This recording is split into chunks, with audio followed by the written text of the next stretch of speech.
Hello आदाब, good afternoon. आप देख रहे हैं हमारा खास प्रोग्राम चलती रहेगी जिंदगी। मौसीकी तनाव को दूर करने में अहम किरदार निभाती रही है। ये मौसीकी और गुलकारी के ही रंग हैं जो कई पैराए में सामने आए और आवाम की रूह को सुकून पहुंचाने का ना सिर्फ सामान बने बल्कि इन्हें इस्तराब और बेचैनी की कैफियत से बाहर निकाला। चाहे वो कोरोना दौर ही क्यों ना हो, गुलकारी पर ज़बान और इलाके की बंदिशें नहीं हैं। मौसीकी आज़ाद है, इसीलिए हर ज़बान में मौसीकी ने अपने जौहर दिखाए हैं। और जब बात इलाकाई ज़बान में गुलकारी की हो तो उस वक्त मालिनी अवस्थी का नाम ज़बां पर ना आए, ऐसा हो नहीं सकता। बैनुल-अक़वामी शोहरत याफ्ता लोक गायिका मालिनी अवस्थी ने इलाकाई ज़बान में अपने फ़न का मुज़ाहरा किया है जो किसी से पोशीदा नहीं है। मालिनी अवस्थी साहिबा आज हमारे दरमियान होंगी, जैसा कि मैंने उनका तारुफ कराया। मालिनी अवस्थी साहिबा, आपका इस्तकबाल करते हैं अपने खास प्रोग्राम चलती रहेगी ज़िंदगी में। और चूँकि आप किसी तारुफ की मोहताज नहीं हैं, आप के तारुफ में अल्फाज कम पड़ जाते हैं।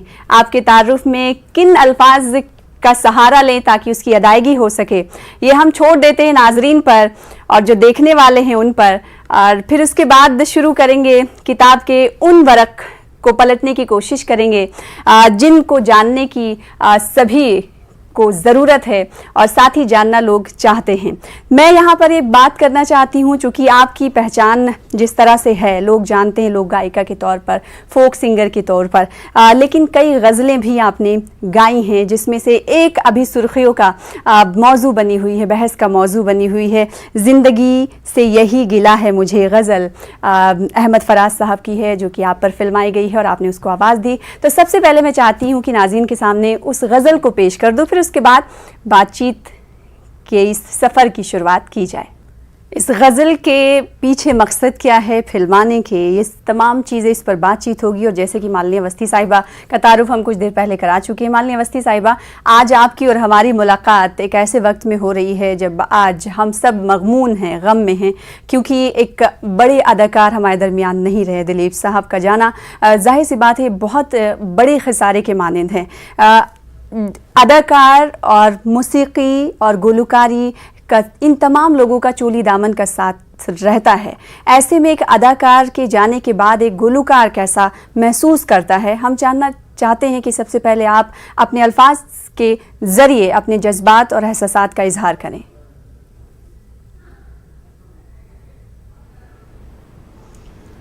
शुक्रिया सना, बहुत बहुत शुक्रिया कि आपने आज मुझे यहाँ याद किया।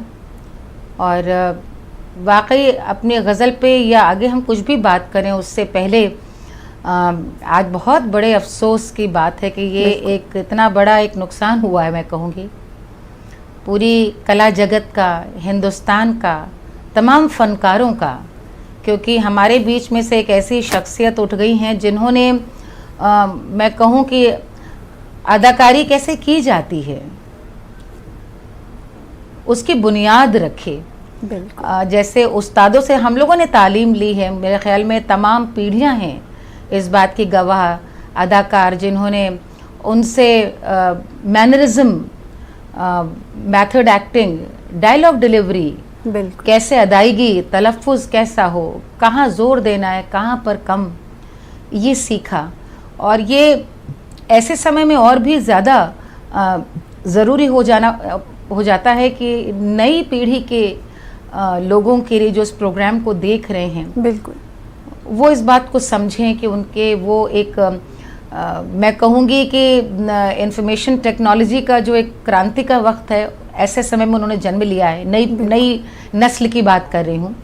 लेकिन आप सिर्फ एक मतलब बस एक तसव्वुर करें कि कैसा वक्त रहा होगा सन 40 का दशक, जब उनके आगे पीछे कोई एक सामने कोई रोल मॉडल नहीं था।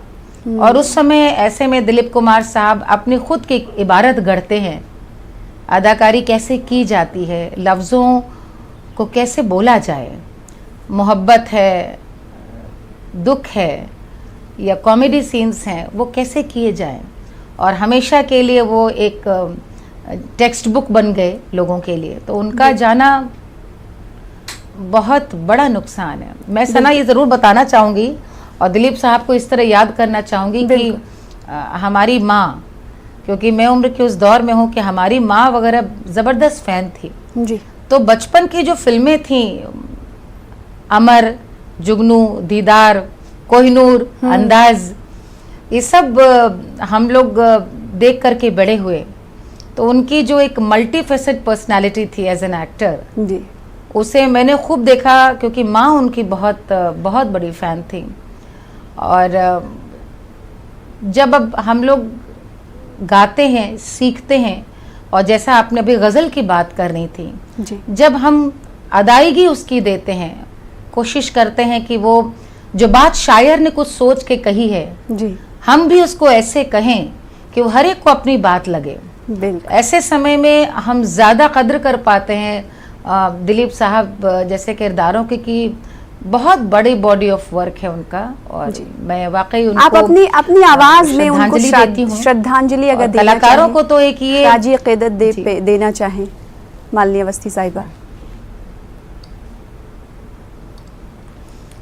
जी, कई तरह से। मुझे तो बहुत छोटी थी जब मधुमती फिल्म में वो हैंडसम पहाड़ी में झूमते हुए उनका गुजरना, सुहाना सफर और ये मौसम हसी, क्या बात है। हमें डर है हम खो न जाए कहीं, सुहाना सफर और ये मौसम हसी। बिल्कुल, यही दिलीप तो साहब की खूबी है मालिनी अवस्थी साहिबा कि उन पर बात जो है ना कहाँ से शुरू की जाए और कहाँ पर ख़त्म की जाए इसका अंदाज़ा लगाना मुश्किल है। और आज का जो दिन है जाहिर सी बात है वो तमाम शायकीन के लिए गम से भरा दिन है। आज की सुबह जो है अव्वलीन जो सातें थी वो खुशियाँ लेकर नहीं आई, लेकिन ज़िंदगी जीने का नाम है, चलती रहेगी ज़िंदगी प्रोग्राम का भी हमारा नाम है, तो ज़िंदगी ऐसी चलती रहती है। लिहाजा हम गज़ल की बात कर लेते हैं जो काफ़ी सुर्खियों में है, बहस का मौजू है। इस गज़ल को बरूए कार लाने में यानी मंजर आम पर लाने के पीछे क्या मकासद थे आपके, सबसे पहले तो ये बताइए। और इतनी ज़बरदस्त तरीके से ये फिल्माया गया है, मैं खुद देख रही थी, सुन रही थी, तो मैं खुद 5 मिनट के वक्फे के लिए मैं भी गुम हो गई, खो गई। इसके पीछे की कहानी क्या है, क्या मकसद था, और आपकी तो अदायगी तो भाई क्या कहने। बहुत बहुत शुक्रिया सना। और मैं आपके साथ साथ तमाम अपने दर्शकों को, श्रोताओं को, जो शायद ये सवाल उन सबके भी जहन में होगा जी, क्योंकि आपने मेरा भी जो तारुफ कराया है अभी वो बतौर लोक गायिका ही कराया, और तमाम दुनिया आज मुझे इसी पहचान से, यही मेरी आज शनासाई इसी उससे होती है। मैं आपको बताती चलूं कि मेरी जो संगीत की जो मेरी तालीम हुई है वो उस्ताद शुजात हुसैन खान साहब और उस्ताद राहत अली खान साहब की सरपरस्ती में हुई है। शुजात हुसैन खान साहब रामपुर सहसवान घराने के बेजोड़ फनकार थे और उन्होंने सबसे पहले क्लासिकी मौसीकी के साथ साथ गज़लों से मेरा तारुफ कराया। और मैं तो बहुत छोटी थी उस समय। उस्ताद भी कैसे कैसे आप समझिए होते थे कि अपने हाथ से वे लिखते थे, तो नुक्तों को जब वो लिखते थे बड़ी खूबसूरत उनकी मोती जैसी राइटिंग थी जी। तो मैं इतनी छोटी थी कि मैं नादा थी, मैं उनसे पूछती थी कि ये बिंदी का क्या मतलब है। 10 बरस की मेरी उम्र थी। वाह। और तब इस तरह से हमने नुक्तों का असर और तलफ़ुज़ पर किस तरह जोर देना है ये मैंने 10 बरस की उम्र में उनसे सीखा। वाह, क्या बात। और उनके साथ ही गज़लों की तालीम जो रही सुगम संगीत के संग वो और परवान चढ़ी जब पटियाला घराने के उस्ताद राहत अली खान साहब जो उस समय रेडियो गोरखपुर में ही बहुत सीनियर म्यूज़िक कॉम्पोज़र थे और मैं कहूँगी हिंदुस्तान के गज़लों के बेताज बादशाह कहे जाते थे, उनसे मैंने तालीम ली। और फिर मेरी उम्र तब तक मैं कह लीजिए कि मैं जवान हो रही थी और मौसीकी के इस वर्क जो आपने कहा उसकी और बहुत दिलचस्पी बड़ी गोरखपुर से थी। तो फिराक गोरखपुरी से जो सिलसिला शुरू हुआ तो तमाम शायरों के बड़े बड़े दीवान पे कई गज़लों पे काम किया और हमने फिर नज़में तैयार की, फिर हमद और नात भी मैंने सीखे। और तो आप कह सकते हैं जो हमद और नात आपने सीखे हैं, हम चाहते हैं जब न्यूज़ 18 के नाज़रीन देख रहे हो आपका ये शो तो वो ज़रूर ये सुनना चाह रहे होंगे कि मालिनी अवस्थी साहिबा जो कि लोक गायिका हैं और वो बहुत सारे ऐसे लोग हैं जिन्हें वाकफियत हासिल नहीं होंगी, तो वो ये जानना चाहते होंगे कि जो हमद और नात के चंद जो मिसरे हैं वो ज़रूर सुना जाए। तो मैं चाहती हूँ कि बातचीत के सिलसिले को हम आगे बढ़ाएं और गज़ल की जो हमने बात की थी कुछ देर पहले उस पर आप अपनी बात को रखें। उससे पहले हम चाहते हैं कि चंद मिसरे उन चंद नात और हमद की हो जाए जिस पर आप फन का मुजाहरा कर चुकी हैं। वाह,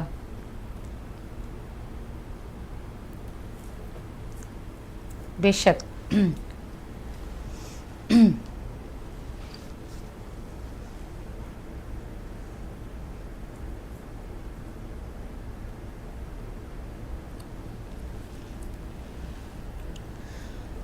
फसुरदा सातों को दूर कर दे,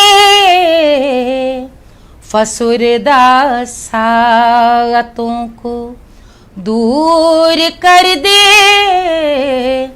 हमारी जिंदगी खुशियों से भर दे, फसुरदा सातों को खरा एहसास दे, बालिग नजर दे, खरा एहसास दे, बालिग नजर दे, कभी अनजान राहों का सफर दे, हमारी जिंदगी खुशियों से भर दे, फसुरदा सातों को। बहुत खूब। अल्फाज की अदायगी को कोई आपसे सीखे और आपके इस अदायगी के गुर और इन मिसरों की अदायगी के हवाले से बहुत चंद लोग ही जानते होंगे और आज इस हुनर को देखकर मैं ये बेसाख्ता कह सकती हूँ कि उन्हें बहुत खुशी पहुंची होगी। बातचीत के सिलसिले को आगे बढ़ाएंगे मालिनी अवस्थी साहिबा, थोड़े से छोटे से ब्रेक के लिए रुकेंगे, जल्द लौटेंगे। चलती रहेगी जिंदगी।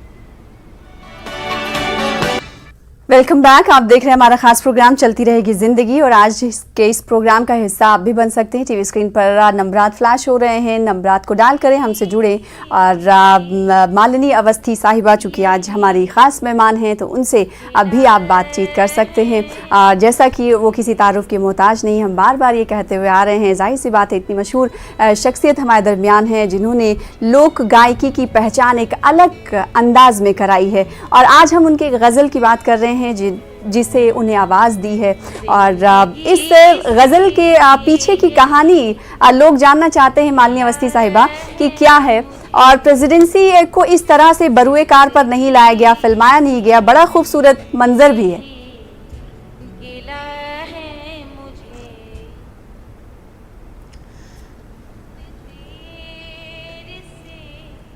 जी सना, शुक्रिया।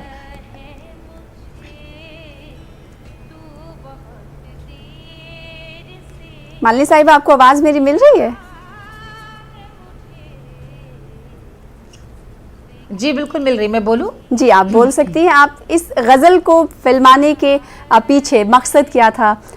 ये फ़िलहाल तो अभी नाजरीन और लोग यही जानना चाहते हैं। जी असल में सना, फराज साहब कमाल लिखते हैं, हम सब जानते हैं और ये गज़ल इतनी खूबसूरत लिखी है जिसमें कहा जा सकता है कि एक एक शेर अपने आप में मुकम्मल है, एक एक शेर 1.25 लाख का।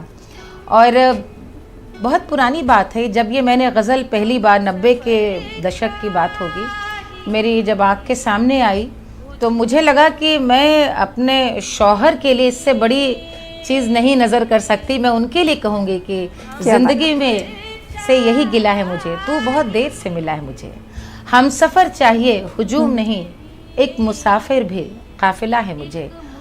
और इसे मैंने खुद तर्ज में बांधा और सोच रही थी कि एक ऐसे इसको किस तरह से इसको पेश करूं।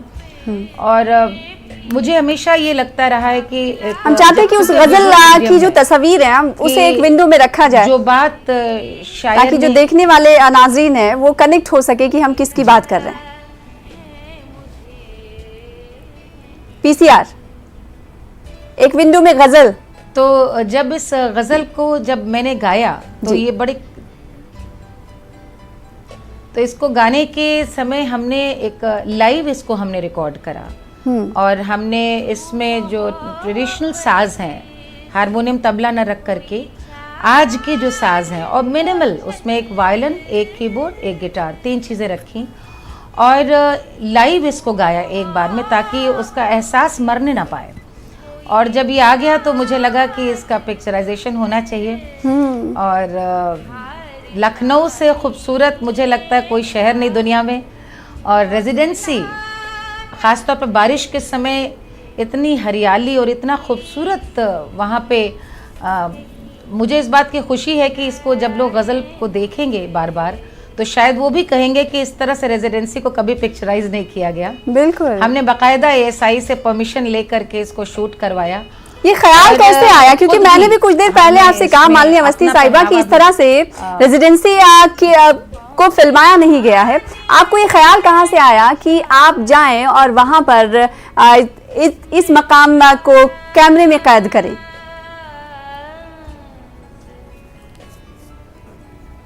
देखिए, लखनऊ के चप्पे चप्पे से वाकिफ़ हूँ, यहीं की बाशिंदा हूँ, यहीं की रहने वाली हूँ, लेकिन अक्सर लखनऊ को यदि लोगों को दिखाना होता है तो रूमी दरवाज़ा या इमामबाड़ा या चौक का चक्कर एक दिखा लिया।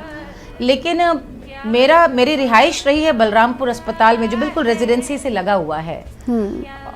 पिताजी मेरे वहीं पोस्टेड रहे हैं, तो हर सुबह सैर होती थी और मुझे हमेशा लगता है कि इसी तरह से जो दिलकुशा है, दिलकुशा गार्डन्स के भी जो रूइंस हैं जी, मुझे लगता है कि जितने पुराने दरख्त हैं रेजिडेंसी के, कुछ दरख्त इसमें शायद 300 साल पुराने होंगे। वहाँ पे जो नीम का पेड़ है, वहाँ जो इमली का दरख्त है, इतने पुराने पेड़ आपको आज जल्दी कहीं मिलेंगे नहीं। और 1-2-4 बारिश के बाद जो हरियाली आती है, तो मैंने कहा मैं यहीं पे गाऊं कि एक कहानी भी उसमें हमने फिर बुनी कि कोई किसी को चाहता है, एक लड़का और एक लड़की मिलते हैं और उसी खंडरों से वो गुजरते हुए आखिरकार में एक लंबी इंतज़ार के बाद उनकी मुलाकात होती है।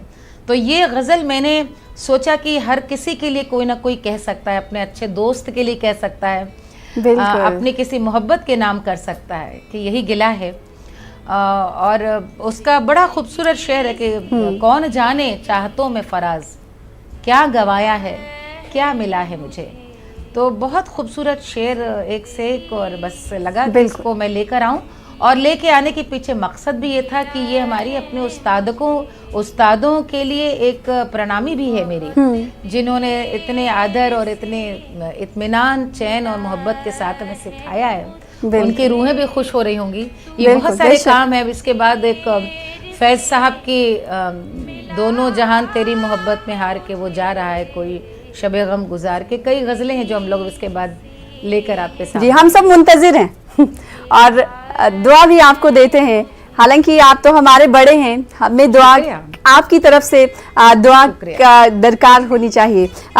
जैसा कि लोक गायिका आप हैं, आपने एक मुनफरिद पहचान बनाई इस फील्ड में, और आज जब हम बातचीत कर रहे हैं गज़ल की, नात की, हमद की, लोक गायकी को अगर हम इससे थोड़ी सी दूरी पर रखेंगे तो वो लोग नाराज़ हो जाएंगे जो लोक गायकी को पसंद करते हैं। तो हम ये चाहते हैं कि आप आगे बढ़ें और बातचीत को बढ़ाएं। उससे पहले कुछ लोक गायकी के चंद अशार हो जाएं।